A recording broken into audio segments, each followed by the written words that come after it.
Menikahi Hot Om. Bab 032. Mah, ada apa ya? Kok perasaan Mentari nggak enak? Ucap Mentari pada Anggun. Kenapa mobil polisi itu berhenti di depan rumah kita, Ma? Apa mereka asal numpang parkir di sini? Sama gelisahnya dengan Mentari, perasaan tidak nyaman pun juga seketika menyeruak dalam dada ibu 4 orang anak itu. Mama juga nggak tahu, Tar. Kenapa? Ya kira-kira. Ada urusan apa mereka di komplek kita? Apa ada yang kemalingan di sekitar sini? Kok tumben Mama nggak dengar beritanya? Anggun dan Mentari sibuk melihat beberapa anggota kepolisian yang turun dari kendaraan roda 4 tersebut dari celah-celah tirai jendela kaca. Bisa mereka lihat, orang-orang itu bahkan benar-benar berbelok ke rumah mereka. Mah, kok belok ke rumah kita, Mah? Tanya Mentari cemas. Ada urusan apa mereka ke sini? Jantung Anggun pun langsung memompa keras dari dalam. Dadanya terasa sesak seketika. Tenang, Mentari. Seru Anggun yang coba untuk menenangkan perasaannya yang gelisah. Sikap kamu itu bikin Mama tambah panik tahu nggak? Seperti itulah seseorang jika terlalu banyak melakukan kesalahan. Hidup mereka tidak akan tenang. Selalu dibayang-bayangi sesuatu yang selalu menghantui mereka. Tidak lama berselang, terdengar suara ketukan pintu yang begitu sama-sama menakutkan hal yang sama-sama ada dalam pemikiran mereka. Permisi. Tok, tok, tok. Mama, panggil Dimas yang mulai ketakutan. Kenapa polisi-polisi itu ke rumah kita, Ma? Anggun pun menoleh ke arah Dimas. Menghampiri anak laki-lakinya itu kemudian berlutut di depannya. Mama juga nggak tahu, sayang, ucap Anggun sambil memijat pelan kedua sisi lengannya. Mama buka pintunya. Dulu, ya, nak. Dimas pun mengangguk pelan untuk beberapa kali. Iya, Mama. Permisi. Tok, tok, tok. Ketukan tidak sabar itu kembali terdengar nyaring. Anggun pun segera berdiri dan berjalan menuju pintu. Untuk membukanya. Ya, tunggu sebentar. Ceklek. Pintu pun terbuka. Maaf, ada urusan apa ya bapak-bapak ini ke rumah saya? Maaf kalau mengganggu kenyamanannya ibu dan keluarga.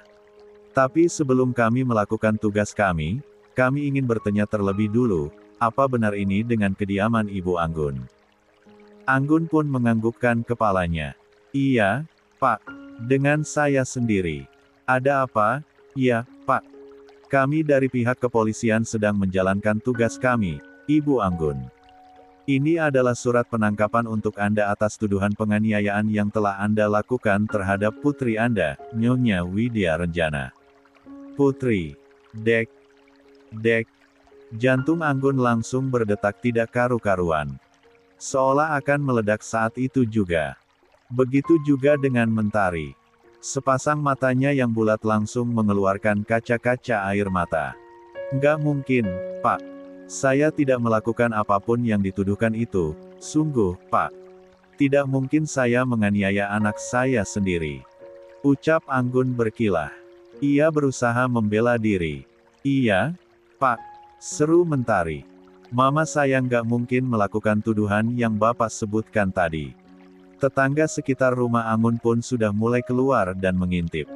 Mereka semua penasaran dan ingin tahu tentu saja.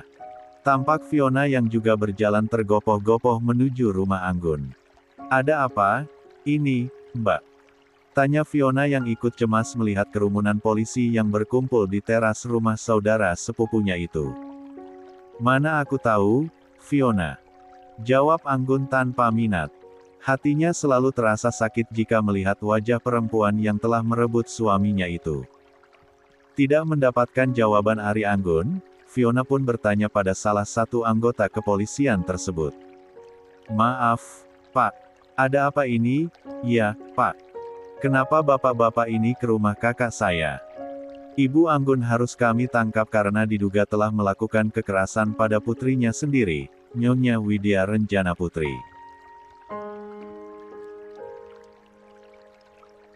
Melalui kuasa hukumnya, Pak Mahesa telah melaporkan Ibu Anggun dan menyerahkan beberapa bukti dan saksi.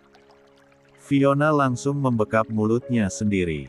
Ia sudah menduga hal ini akan terjadi jika Anggun terus melakukan hal itu. Tapi bagaimana lagi? Sepupunya itu tidak bisa dinasehati untuk berhenti menyiksa putrinya kandungnya sendiri. Enggak, Pak, seru Mentari. Saya yang satu rumah dengan mama saya. Mama saya tidak pernah melakukan itu terhadap Widya. Dia sudah fitnah mama, Pak. Jangan percaya, Pak. Kedua pergelangan tangan Anggun pun sudah diborgol paksa. Wanita itu segera digiring paksa untuk masuk ke dalam mobil tahanan. Pak Polisi. Jangan bawa Mama Dimas, Pak Polisi. Teriak Dimas histeris. Jangan bawa Mama Dimas, Pak Polisi. Kasihan Mama, Pak Polisi. Baik Dimas dan Mentari pun berusaha untuk menghadang menahan langkah para petugas kepolisian tersebut. Sedemikian rupa mereka melakukan apa saja untuk menyelamatkan ibu mereka dari cengkeraman polisi-polisi tersebut. Pak, tolong lepasin saya, Pak. Kasihan anak saya, Pak. Dia sakit keras. Bagaimana saya akan meninggalkan anak saya ke penjara? Itu fitnah, Pak. Anggun mencoba untuk terus memohon. Ia tidak menyangka kalau Mahesa akan melakukan tindakan sejauh ini. Maaf, Bu. Tolong kerjasamanya. Ibu bisa menunjuk pengacara untuk membela ibu nanti. Ibu bisa memberikan keterangan pembelaan ibu di kantor nanti. Salah satu polisi memberikan solusi untuk Anggun. Bagaimanapun kerasnya Dimas dan Mentari memohon untuk tidak membawa ibu mereka, tapi hasilnya percuma saja. Barisan para pria berseragam itu tetap membawa Anggun masuk ke dalam mobil tahanan. Semua tetangga yang melihat pun sudah mulai kasak-kusuk. Mereka mulai berspekulasi. Sudah menjadi rahasia umum bagi mereka semua membahas bagaimana bobroknya keluarga Haris dan Anggun selama ini. Mereka bahkan tidak habis pikir bagaimana mereka menjalani kehidupan yang seperti itu. Bahkan mereka prihatin melihat nasib anak-anak dari kedua orang itu. Fiona berjongkek dengan susah payah di antara perutnya yang besar. Berusaha menenangkan Dimas yang menangis histeris memanggil mamanya. Sabar, sayang. Nanti tante bilangin ke papa untuk jemput mama kamu biar bisa dibawa pulang, ya. Mentari menyentak tangan Fiona dari tubuh Dimas. Gadis itu mengambil alih Dimas dan memeluk adiknya itu. Udah deh tante. Tante nggak usah sok baik dan peduli. Tante Fiona seneng, kan kalau mama masuk penjara. Fiona tentu saja langsung menggeleng. Enggak, Tari. Itu enggak benar. Tante tentu aja khawatir sama mama. Kamu. Alah bohong. Teriak Mentari dengan derai air matanya. Tante itu perempuan paling jahat yang pernah Tari temui. Tante tega sejahat ini sama kami. Kenapa Tante? Kenapa? Tante udah ngerusak semuanya. Tante curi papa, Tante buat papa kami berubah. Tante buat mama menderita. Tante buat mama sedih dan sakit hati. Dulu hidup kami nggak seperti ini, Tante. Teriak Mentari dengan tubuh yang gemetar. Fiona pun tertegun. Sangat merasa bersalah pada para keponakannya itu. Ia hanya menerima pinangan dari Haris, yang terus berusaha meyakinkannya. Menjadi istri kedua yang ia harap bisa untuk menenangkannya. Siapa sangka Anggun menuntut cerai dan Jam menjadi satu-satunya saat ini. Mentari pun berlutut di depan Dimas sambil memegangi kedua sisi lengannya. Adek udah lihat, kan gimana jahatnya Buna. Buna yang udah tega banget laporin mama ke polisi. Buna sama Om Mahesa kamu itu yang udah bikin mama ditangkap polisi. Adek janji sama Kak Tari, iya. Apapun itu, Dimas harus belain mama dan ada terus di samping Kak Mentari. Ya, Dimas pun menelan ludahnya susah payah. Kepalanya benar-benar pusing. Tapi ia hanya bisa mengangguk saja menyetujui ucapan Mentari. Tidak lama setelah itu, datang Haris yang baru saja pulang bekerja. Ada apa rame-rame Fiona? Fiona yang masih berderai air mata pun mencoba untuk menjelaskan. Mbak Anggun, Mas. Mbak Anggun ditangkap polisi karena tuduhan penganiayaan terhadap Widya. Mahesa yang udah laporin Mbak Anggun, Mas. Rahang Haris pun mengeras. Tangannya terkepal erat di samping tubuhnya. Tidak lama setelahnya, datang Widya dengan perasaan cemas yang begitu melanda. Ia masih bisa melihat keramaian di sekitar rumahnya. Adek. Widya hendak berusaha meraih Dimas dari pelukan Mentari. Namun perempuan itu langsung menghalangi dan memberikan tamparan keras pada pipinya. "Nggak usah," teriak Mentari. "Nggak usah lo sentuh Dimas lagi, Bun. Tega lo." "Iya." Diam-diam, ada salah seorang tetangga merekam seluruh kejadian itu dan mengirimkannya pada Mahesa. "Kak Mentari, kenapa halangin aku buat ketemu Dimas, Kak?" seru Widya tidak terima. "Apa salah aku?" Mentari menggeser Dimas di belakang tubuhnya lalu melangkah berdiri tepat di hadapan Widya. "Karena lo nggak pantas. Lo nggak pantas nganggep dia jadi adek lo lagi, Bun. Gimanapun Dimas butuh mama. Sekarang lo tega banget jeblosin mama ke penjara. Gila lo?" "Iya. Apa maksud Kak Tari? Aku sama sekali nggak jeblosi mama ke penjara," balas Widya tidak kalah sengit. "Gimana kakak bisa nuduh aku kayak gitu, Kak? Soalnya cuma lo."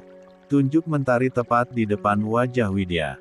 "Cuma lo yang nggak suka sama mama. Cuma lo yang selalu ngelawan sama mama, Bun." Napas Mentari menderu dengan dada yang naik turun. Sesak sekali saat meluapkan segala amarahnya. Rasa irinya pada gadis semakin bertambah menjadi rasa benci. Widya yang notabene tidak lebih disayang oleh sang mama sebab dianggap anak pembangkang dan pembawa sial membuatnya semakin memiliki alasan kuat untuk tidak menyukai adik perempuan semata wayangnya itu. "Lo yang bawa polisi-polisi itu datang ke rumah buat nyeret mama di depan semua orang biar jadi tontonan. Sekarang lo playing victim dan pura-pura bego kalau lo nggak tahu apa-apa." "Bullshit!" teriak Mentari tepat di depan wajah Widya. "Munafik. Anak durhaka lo, Bun. Pergi lo dari sini. Pergi lo ke penjara tempat mama gue ditahan terus bebasin." Widya tidak benar-benar tahu tentang apa yang terjadi. Ia nekat keluar dari apartemennya dengan terburu-buru sebab ada tetangganya yang mengabari jika rumahnya datangi polisi. Tidak dijelaskan detail sebab pikiran Widya langsung kacau begitu menerima kabar tersebut dan sibuk untuk bersiap. Rencananya mengajak Mahesa selepas lelaki itu menyelesaikan operasinya untuk menjemput Dimas batallah sudah. Ia sekarang berdiri di sini. Menemukan Dimas yang sudah menangis dengan rumah yang dikerumuni oleh warga serta keluarganya yang masih berkumpul di depan teras rumah. Tidak mendapatkan jawaban dari Mentari karena kesarkasannya, Widya menoleh ke arah sang ayah berniat meminta penjelasan. "Pa." Haris menyingkirkan tangan Widya ketika anaknya itu memegangi tangannya. Widya langsung tahu kalau lelaki itu enggan kepadanya.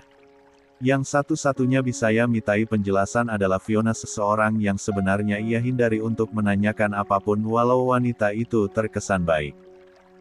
Baik dari segi sikap, tapi tidak baik dari segi tingkah laku karena secara tidak langsung perempuan itu adalah salah satu pemicu hancurnya rumah tangga orang tuanya. "Tante." Fiona langsung menarik tangan Widya agar mendekat ke arahnya. Namun Widya yang enggan disentuh wanita itu walau sikapnya terbilang sopan langsung menepis pelan tangan wanita yang sedang mengandung anak ayahnya tersebut. "Mama kamu ditangkap polisi, Bun. Barusan beberapa anggota kepolisian datang bawa surat penangkapan. Tudahannya karena sudah menyaniaya kamu." Kening Widya berkerut dalam. Tapi Widya sama sekali nggak bikin laporan apapun tentang Mama, Tan. Gimana bisa Mama dibawa sama polisi? Fiona membawa kedua tangannya yang lembut ke atas pundak Widya. "Memang bukan kamu, Bun. Tapi suami kamu. Suami kamu membuat tuntutan itu atas kasus kekerasan yang sering kamu alami. Polisi tadi membawa surat penangkapan untuk mama kamu. Untuk itu mama kamu nggak bisa berkelit." Setitik air mata menetes dari sepasang mata Widya yang indah. Kakinya mundur selangkah merasakan tulang dalam kakinya tiba-tiba terasa rapuh. Matanya bergerak-gerak gelisah, debaran jantungnya tambah cepat. Ia tidak menyangka kalau Mahesa akan melangkah sejauh ini terhadap ibunya. Ia tidak mengerti kenapa lelaki itu menjebloskan ibunya ke dalam penjara tanpa sepengetahuannya. Kenapa suaminya itu tidak memberitahunya? Pantas saja Mentari mengamuk luar biasa padanya. Dan Dimas hanya bisa menunduk menyimpan tubuhnya di belakang kakak keduanya tersebut. Bagaimanapun kejamnya Anggun terhadap tubuhnya, ia tentu tidak ingin melihat ibu kandungnya tersebut masuk ke dalam penjara. Bagaimanapun, Dimas menyayangi Anggun. Juga Mentari yang juga sangat menyayangi mamanya tersebut. Walaupun Anggun tidak adil kepadanya, namun sebagai anak, tentu ia tidak ingin melihat sang ibu menderita. Cukup ayahnya saja yang menjadi luka bagi keluarganya. Cukup perempuan yang sedang mengandung buah hati ayahnya ini yang menghancurkan harapan perempuan yang melahirkannya. Tidak akan ia biarkan apapun lagi menyakiti wanita malang yang melampiaskan segala kekecewaan dan kemarahannya pada tubuh ringkihnya. Ia rela, walau harus menahan perih, walau harus menahan sakit dalam hatinya, diam-diam ia juga menyimpan rasa sayangnya terhadap wanita itu. Ia tahu Anggun punya sejuta alasan untuk melakukan kekerasan itu padanya. Ya, ia tahu Anggun punya jawabannya. Tolong bawa papa pergi dari sini, Tante, ucap Widya. Ia tidak ingin keributan semakin luas lagi. Mentari bisa mengucapkan apapun yang ada dalam kepalanya. Ia tidak ingin Haris menamparkan wajah kakaknya itu di depan semua orang seperti yang pernah dilakukannya dulu. Tapi, Bun, tolong, Tante, ucap Widya tidak ingin berdebat. Fiona pun mengalah. Membujuk Haris untuk berdiskusi di rumah. Bahkan para tetangga mereka belum berkurang sama sekali menyaksikan drama memilukan ini. Betapa bobrok keluarganya ini, semua orang juga sudah tahu. Keegoisanlah yang paling bersalah di sini. Bukan yang lain. Haris dan Fiona pun pergi. Perih sebenarnya. Seseorang yang diharap bisa menenangkan anak-anaknya malah pergi bersama wanita masa depannya. Kembali melangkah mendekati Mentari dan Dimas, Widya berniat berbicara dengan adik bungsunya itu. Nggak usah deket-deket deh, Bun. Lo itu bikin penyakit aja di rumah ini. Lebih bagus lo nggak usah pulang ke rumah ini. Widya mencoba untuk mengatur napasnya, ia tidak ingin terpancing oleh semua ucapan kakak perempuannya ini. Aku nggak mau ribut, Kak. Aku cuma mau ngomong sama Dimas. Tolong jangan halang-halangi. Nggak usah, seru Mentari. Mau ngapain lagi lo ngomong sama dia? Mau ngeracunin pikiran dia lagi? Lagian lo udah minggat, kan dari rumah ini. Itu artinya lo udah nggak peduli apapun lagi sama yang terjadi di rumah ini. Nggak usah sok peduli, Bun. Balik sana lo sama suami kaya lo itu. Balik sama laki-laki yang bahkan tega menjarain ibu kandung lo sendiri. Widya pun menelan ludahnya susah payah. Hatinya merasa tercubit karena Mentari menyinggung tentang suaminya. Ia harus menuntut jawaban dari Mahesa kenapa melakukan hal itu tanpa bertanya padanya. Ia harus meminta penjelasan itu. Ya, ia harus melakukan hal itu. Mentari pun menggenggam tangan Dimas untuk ia ajak masuk ke dalam rumahnya. Ia harus berpikir bagaimana cara untuk mengeluarkan ibunya dari penjara. Dek, ucap Widya saat melihat pria kecil itu dalam gandengan kakaknya.